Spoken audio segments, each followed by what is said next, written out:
Jiu-jitsu is an art that's rooted in self-defense, and I want to talk about the self-defense mindset for a minute. Everyone gets really excited about submissions and dominant positions when they start Jiu-jitsu, and those are really important. It's important to learn how to get to those, and it's important to learn how to finish situations. But if Jiu-jitsu is about one word, to me, that word is survivor. If I can't lose, eventually I'm going to win.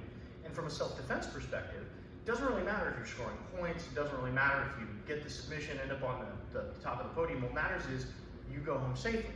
And so that starts with the mentality, that recognizes that, yeah, offense is important, but if I can't lose, I can only win, meaning we survive first, then we escape. We control first, then we attack. And just that mindset is something that's important.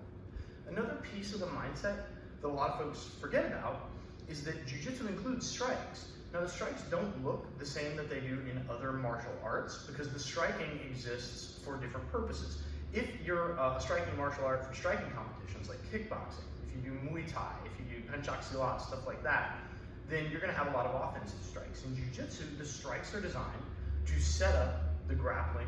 The strikes are designed to prevent other people from striking you effectively in places that can cause you to go unconscious, which is why in Jiu-jitsu, you'll almost always see people with their hands up. And so in a self-defense situation, I'm always going to have my hands up in a non-aggressive defensive posture, not with my fists balled like I'm about to throw hands with someone, but with my hands out. The reason for this is twofold. First of all, it sends a signal that, look, I'm not trying to fight you because I've never lost a fight that I didn't get into. And so diffusing a situation is way, way, way more effective than resolving a situation after it's already popped off. And the second reason is I always want my hands up by my face. When you're thinking about defending yourself, you've got to think about the type of catastrophic injuries that can happen or things that can cause you to go unconscious and then not be able to effectively defend yourself anymore.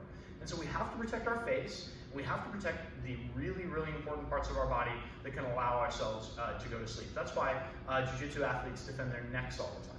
That's why strikers keep their hands up at all times.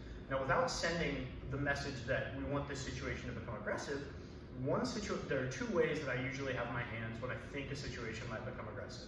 First, I'm just gesticulating like this, like, hey, I have my palms out showing that I'm not going to strike, or I just start to rub my hands together like this, so that if someone does decide to sucker punch me, which is one of the most common things that happens in self-defense situation, I can immediately go into my rhino block, protect my face, and we'll go into the actual technical aspects of the blocking techniques later on, but I wanted to get across the mentality first. The mentality is not, I am here to kick your butt. The mentality is not, I'm going to mess you up, I'm the baddest dude in the room. The mentality is, if I survive, I win.